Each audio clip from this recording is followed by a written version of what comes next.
A'udzu billahi minasyaitonir rajim. Bismillahirrahmanirrahim. Assalamualaikum warahmatullahi wabarakatuh.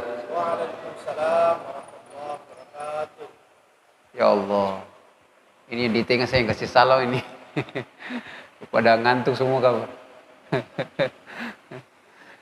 Assalamualaikum warahmatullahi wabarakatuh. Waalaikumsalam warahmatullahi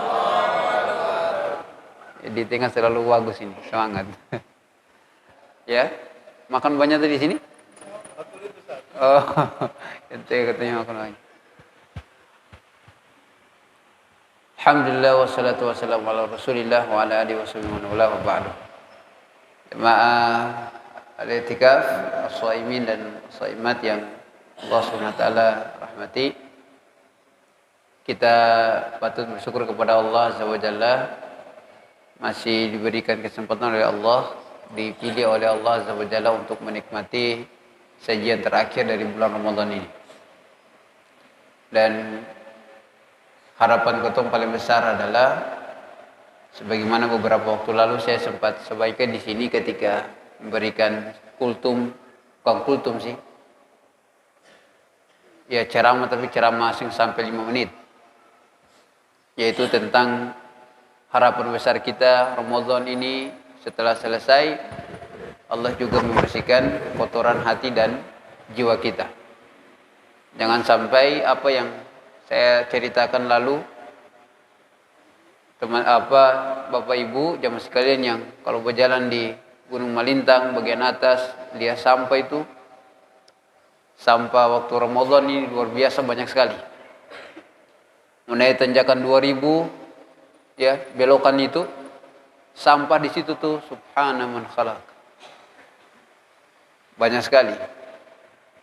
Di putaran Arbes sana itu yang lebih parah lagi, banyak sekali. Sampah itu tuh sampah milik kita untuk Ramadan. Saya pribadi sempat menjelaskan saat melihat sampah-sampah itu, berdoa kepada Allah, ya Allah mudah-mudahan sebagaimana ini sampah ketumpung mulu dan poro nih. Mudah-mudahan juga ketumpung sampah hati dan jiwa juga sama kayak begini. Tumpukannya sama juga kayak begini insyaallah. Kita berharap demikian supaya Allah SWT membersihkan hati kita dan jiwa kita, dan tentunya mereka yang dibersihkan ini ya sudah jelas sekali Allah SWT akan menyematkan kepada mereka gelar muttaqin insyaallah. Jemaah yang Allah cintai, pada kesempatan kali ini saya bahas tentang, diminta panitia untuk menjelaskan tentang salatul jamaah, salat berjamaah.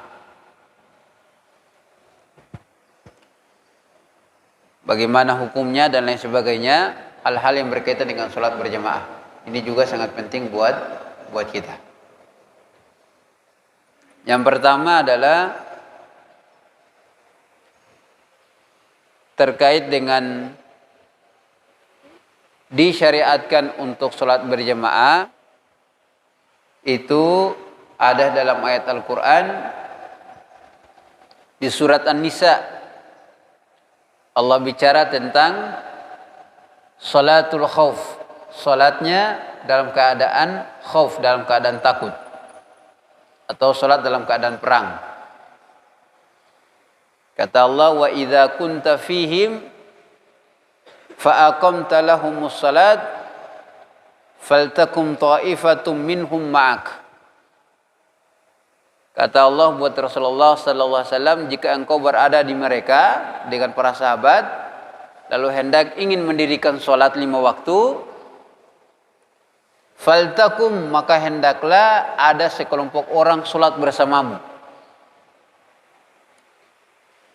Ulama kita ridwanullah alaihim mereka mengatakan, kalau sholat dalam keadaan perang saja Allah masih minta mesti ada satu kelompok yang sholat bersama dengan Rasulullah. Kira-kira ini sholat secara berjamaah. Kalau dalam keadaan takut kita mesti sholat berjamaah, maka lebih utama lagi adalah ketika kita tidak sedang dalam keadaan peperangan, maka itu sudah pasti kita mesti sholat berjamaah juga. Lalu kemudian pada hadis-hadis yang lain yang juga menegaskan tentang solat berjemaah ini. Hadis yang sama-sama kotong paling banyak tahu. Kira-kira artinya lah. Kalau bahasa Arabnya secara detail ya saya semua bisa mengetahuinya. Kira-kira kalau bahasa Indonesia begini. Solat berjemaah itu lebih afdal, dia mendapatkan pahala 27 darajah. Dia mendapatkan 27 derajat. Kalau sholat sendiri ya dapat satu aja. Bahasa Arabnya salatul jamaah afdalu min salatil fadh bi 27 darajah. Katong sholat sendiri satu. Syukur-syukur kalau katong khusyuk. Sholat secara berjamaah kita bisa mendapatkan 27. Atau dalam riwayat yang lain bisa dapat 25. Artinya dia bisa berkurang.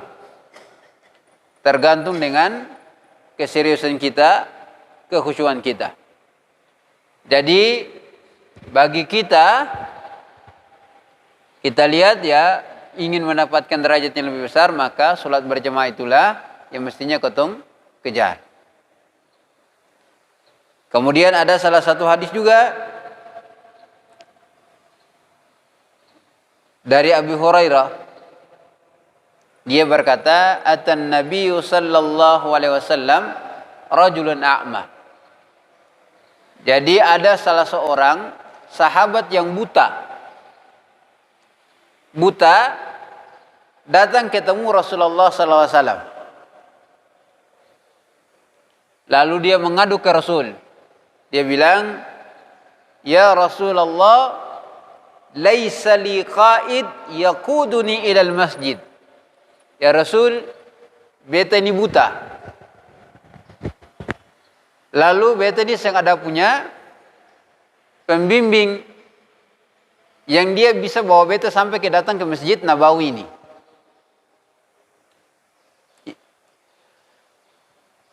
Maksud dia ini mengadu begini supaya dia ada keringanan sama Rasulullah SAW supaya tidak datang sholat di masjid. Fasa'ala Rasulullah SAW, dia meminta ini supaya dapat rukhsah, dapat keringanan dari Rasulullah SAW, supaya sahabat ini bisa sholat di rumah saja. Farakhasa lahu. Lalu Rasulullah ketika mendengar itu, Rasulullah kasih izin. Rasulullah kasih keringanan buat dia yang buta, supaya sholat saja di rumah.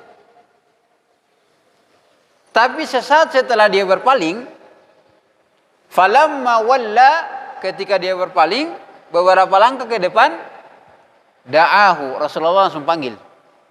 Mari dulu. Lalu Rasulullah bilang begini, hal tasma'un nida bis salat? Ose dengar kaseng azan saat waktu azan itu sudah datang. Kata dia, "Naam ya Rasulullah." Ya, saya mendengar azan. Maka Rasulullah bilang, kalau begitu datang sholat di Masjid Nabawi.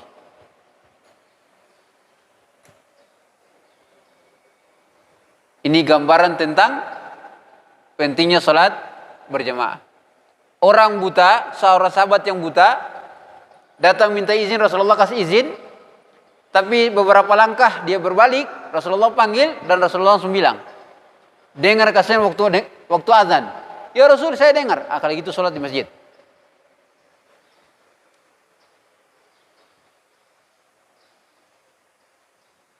Nanti beta akan jelaskan tentang hukumnya. Hadis yang ketiga terkait dengan jamaah ini, kata Rasul, "Walladzi nafsi biyadihi," dan demi yang jiwaku berada di tangannya. Demi zat yang jiwaku ada di tangannya.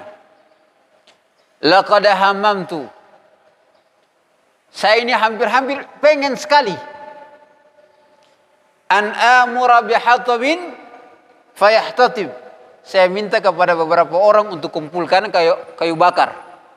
Kumpul akang. Tsumma amuru rajulan faya'umman nas. Lalu saya minta kepada salah seorang dari sahabat itu, saya jadi imam buat sahabat yang lain. Lalu saya terlambat dan menuju ke rumah-rumah dan saya bakar rumah-rumah yang sedang datang sholat. Kalau sekarang ini, kalau Rasulullah bilang sekarang, mamai, berapa orang ini semua pergi ini, satu Ambon tak bakar semua. Ya. Berapa orang ini bagi-bagi, separuh di Wehaung, separuh separuh di mana begitu. Banyak orang pun rumah tak bakar kalau mau dibagi. Dengan hadis dan ayat tadi, maka ketemu para ulama beda pandangan terhadap sholat berjamaah ini hukumnya apa. Dalam mazhab Syafi'i, hukum sholat berjamaah ini, hukumnya adalah fardu kifayah. Kalau satu tempat, satu kampung yang ada orang sholat berjamaah, semuanya berdosa. Dia dikategorikan dengan fardu kifayah. Jadi mesti ada. Kalau ada, berarti yang lain punya kewajiban jatuh. Lalu sebagian ulama lagi menyebutkan dia ini fardu seperti Imam Ahmad bin Hanbal, wajib buat laki-laki. Jadi ada cerita laki-laki sholat di rumah. Itu menurut Imam Ahmad bin Hanbal. Jadi bagaimana kalau sholat di rumah, laki-laki sholat di rumah? Ketemu ustaz-ustaz yang biasa muncul di televisi bilang itu laki-laki yang soleha. Laki-laki yang soleha itu laki-laki yang sholat di rumah. Karena Rasulullah SAW tadi menyebutkan hadisnya, dan Imam Ahmad bin Hanbal sendiri kemudian menyebutkan sholat di masjid ini bagi laki-laki itu hukumnya wajib. Lalu hukum asalnya pada mazhab yang lain, pandangan yang lain menyebutkan dia hukumnya adalah sunnah muakkadah. Kalau dalam mazhab Syafi'i hukumnya itu adalah fardu kifayah, la tasqutu fardiyatuha an ahlil balad illa haitsu yadhharu syi'aruha. Kalau nanti dalam satu tempat ini, satu kampung atau di Ambon ini ada yang bikin sholat berjamaah, berarti kewajiban yang lain gugur. Tapi yang lain tetap hukum yang lain dia menjadi sunnah muakkadah. Nah ini beberapa hadis tadi sekaligus dengan penjelasan pandangan ulama tentang apa hukumnya sholat fardu ini, sholat berjamaah.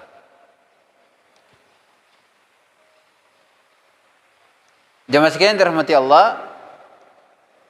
Lalu ada penjelasan tentang uzur yang membolehkan kotong sing sholat berjamaah atau terlambat sholat berjamaah. Jadi ada uzurnya. Artinya kalau sing ada uzur di sini berarti diminta kotong tetap datang ke masjid. Dan uzurnya itu ada dua. Satu adalah uzur yang bersifat umum, dan yang kedua adalah uzur yang bersifat khusus. Uzur yang umum itu contoh seperti hujan lebat. Kalau hujan lebat, maka ini menjadi uzur supaya kau datang di masjid. Jadi hujannya mesti hujan lebat.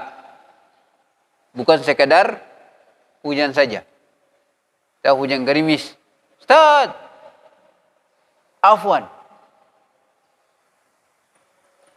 Beda, ini ada uzur yang dibenarkan, uzur syar'i. Jadi sempit sholat. Pada hujan apa? Ya hujan. Hujan gerimis ke apakah, yang penting hujan. Mesti hujan yang lebat. Artinya kalau dia berjalan datang ke masjid sini, itu basah. Saya tak ada payung. Saya kata ada mobil. Tetap uzur ini berlaku. Karena saya ada cerita payung, saya ada mobil. Yang jelasnya kalau hujannya lebat sekali, lebat ya, bukan sekedar sedikit, dia lebat sekali. Maka boleh ketemu sholat di rumah. Uzur yang lain yang bersifat umum apa? Yang lain adalah angin kencang, angin ribut. Saking dia banyak orang jadi beribut. Keluar, angin pokoknya khawatir lah. Ketemu keluar, apalagi kalau ditambah dengan hujan, petir dan lain sebagainya, itu paket komplit. Hujan suada, kilat suada, angin suada, alhamdulillah. Jangan bilang alhamdulillah. Salat sudah di rumah. Ini uzur yang disebut dengan uzur yang umum. Atau yang lain adalah adanya sesuatu yang berbahaya buat ketemu diri. Misalkan ada orang zalim atau ada binatang buas. Saya cerita bagaimana siapa yang kasta lepas dia pun harimau pada taruh di luar, orang tak bisa sholat itu. Intinya kalau ada orang zalim yang ingin membunuh katong, atau ada binatang buas yang kalau katong keluar dia bisa saja menyerang katong, maka ini disebut dengan uzur yang umum yang kemudian buat katong boleh untuk sholat di masjid, di rumah. Jadi sholat di masjid. Ini uzur umum. Adapun uzur khusus, contoh seperti sakit, itu uzur yang khusus. Satu orang dia sakit, maka itu menjadi uzur supaya dia sholat di masjid. Atau jau'un wa atsun syadidain, lapar dan haus pas sekali, itu bisa menjadi uzur yang khusus untuk menghalangi dia untuk tidak datang ke masjid. Ingatan, puasa jangan bikin alas supaya tidak datang ke masjid. Tapi insya Allah ini yang hadir di sini nih, yang lagi semangat, yang mulai muka layu-layu, yang mulai tertidur, insya Allah dong yang masuk dalam pembahasan ini nih, pembahasan tadi itu. Pembahasan lapar sekali dan haus, lalu menjadikan alasan supaya yang datang di masjid. Insya Allah ini semua datang di masjid ini. Jadi itu uzur yang khusus. Jadi kalau terlalu haus dan terlalu lapar, dia bisa menjadi uzur yang khusus untuk buat orang yang datang di masjid. Baik, itu beberapa penjelasan tentang uzur-uzur yang membolehkan kotong yang datang di masjid. Kalau yang kayak mau begini berarti boleh. Atau yang lain misalnya uzur yang khusus, misalnya dalam perjalanan ada orang kecelakaan atau ada orang yang membutuhkan kotong pertolongan, lalu membuat kotong terlambat untuk datang berjamaah, maka itu dibolehkan. Selama saya ada kayak begitu, tetap alatul mesti cepat datang ke masjid. Baik. Apa hukumnya perempuan-perempuan datang sholat di masjid? Tadi kotong bilang akan hukum wajib par kotong laki-laki. Apa hukumnya kalau itu perempuan? Yajuzu lin nisa'i al-khuruju ilal masajid. Hukumnya boleh bagi perempuan untuk datang ke masjid. Wa syuhudul jamaah, dan mereka datang dan berjamaah bisyartin, dengan syarat an yatajannabanna ma yusiru syahwa wa yadau ilal fitnati minaz zinati wat tib. Yaitu mereka mesti merasa aman, mesti ada situasi aman dari yang namanya menimbulkan syahwat atau fitnah dari perhiasan mereka ataukah parfum-parfum wangian yang mereka punya. Nah, ibu-ibu. Jadi kalau yang datang, ibu-ibu yang datang ke masjid, Rasulullah SAW minta jangan pakai parfum. Ya, ibu-ibu ya, meskipun beta tahu kata anda dengar kasih ini. Mudah-mudahan lagi bangun. Jadi ibu-ibu kalau datang ke masjid itu sempaki parfum, keluar rumah sempaki parfum. Tapi kalau dalam rumah dianjurkan pakai parfum. Ya ibu-ibu ya, parfum-parfum itu kasabisakan di rumah, jangan kasabisakan di pesta. Jangan kasabisakan datang di pernikahan, pesta pernikahan.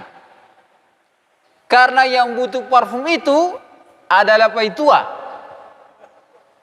Bukan orang yang di pesta atau bahkan orang di masjid yang butuh akan parfum itu.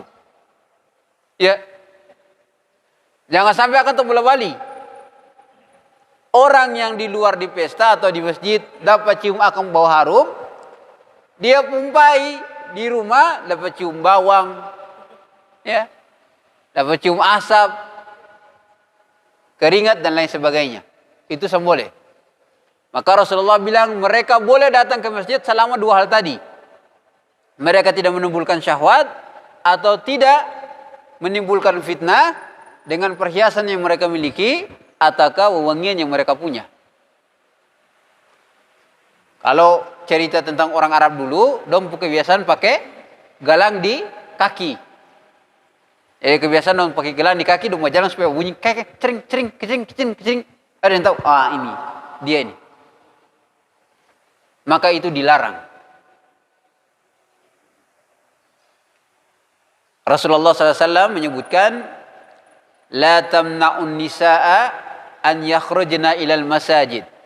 Jangan larang istri-istri kalian, wanita-wanita kalian untuk pergi menuju masjid. Rasulullah bilang begitu. Wa buyutuhunna khairun lahun, tetapi solatnya mereka di rumah mereka itu lebih baik buat mereka. Itu Rasulullah menyebutkan. Jadi kalau sekarang alhamdulillah perempuan dari perjalanan dari rumah ke masjidnya aman, silakan. Tidak memakai tadi yang saya sebutkan, tidak menimbulkan syahwat, tidak dengan misalnya menimbulkan fitnah, maka mereka boleh untuk datang ke masjid dan sholat berjamaah. Berikutnya, istihbab as-salat fil masjidil ab'ad wal kathirul jama'. Saat ini kotong masjid jauh. Jadi bagaimana kotong mau datang, kotong pergi di masjid yang jauh itu sholat. Maka pembahasan ini membahas tentang hal tersebut. Bahwa Rasulullah menganjurkan agar pergi sholat di masjid yang terjauh, yang memiliki jemaah yang paling banyak. Yustahabbu salatu fil masjidil abad alladhi yajtami'u fihi al-adadul kathir. Sangat disunnahkan solat di masjid yang jauh, di mana di situ jamaahnya banyak sekali di situ. Kalau bisa berjalan. Beberapa waktu lalu sempat sering ketong lihat di WA. Ada seorang lelaki di Saudi. Ya, dia berjalan berapa kilo? Hampir 3 kilo. Pergi ke mana? Dia sempigi di tempat rekreasi. Dia sempigi naik gunung. Dia pergi di masjid. Dia berjalan 3 kilo, dia sudah paham betul.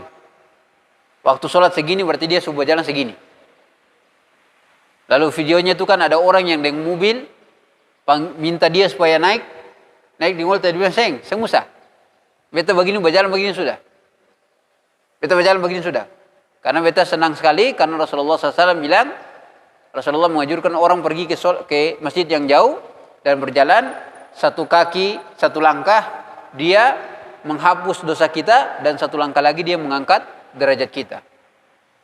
Tinggal kali saja 3 kilo itu dia berjalan itu berapa dosa yang gugur dan berapa derajat yang diangkat oleh Allah SWT buat dia.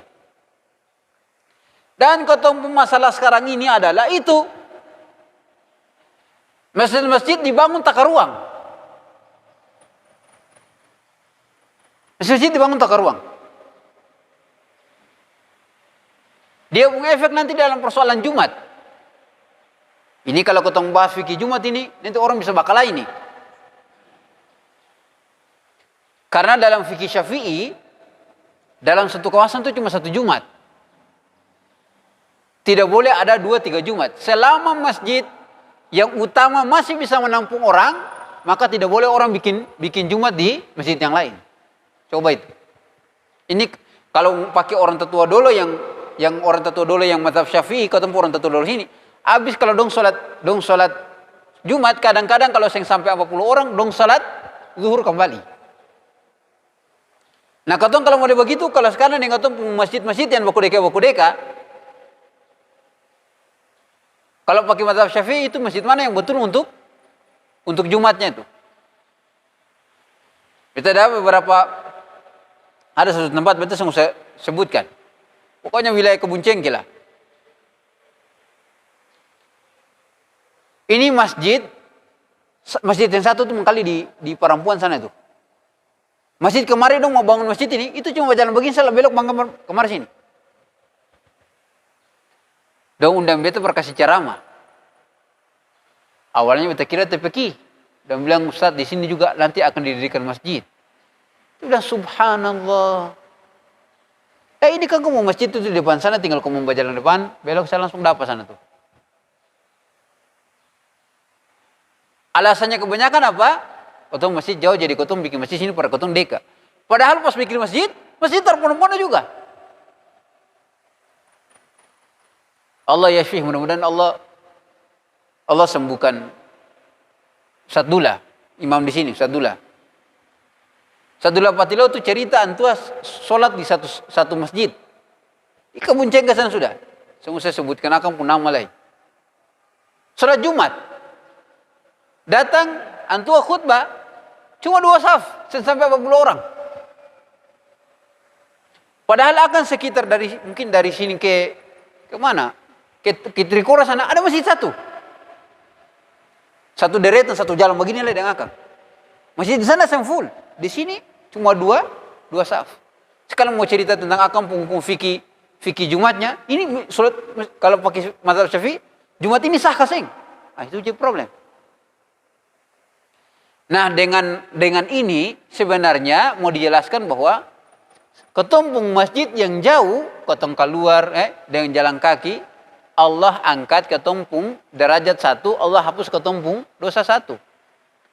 Tapi saat sekarang kalau ketemu pakai motor, Masya Allah, itu sama motor pun tak putar tuh.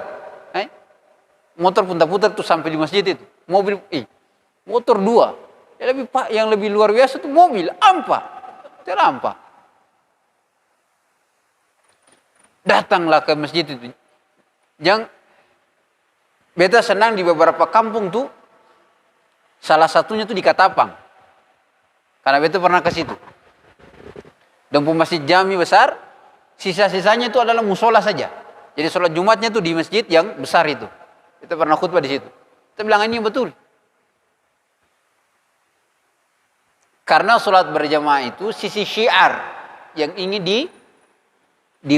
ditunjukkan itu. Beberapa orang tetua di sini cerita dulu, waktu Masjid Al-Fatah dulu tuh, orang sholat Jumat itu dari Ponorogo kemarin sini semua. Dia bilang kalau habis sholat Jumat itu orang keluar di sini tuh kayak Lebaran. Ya begitu Yang beta dengar orang tetua begitu. Yang di sini masjid ini. Memang sholat Jumat, sholat berjamaah itu yang diinginkan tuh begitu. Jadi syiar Islam dong bersatu, dong datang sholat. Memang pengennya memang begitu.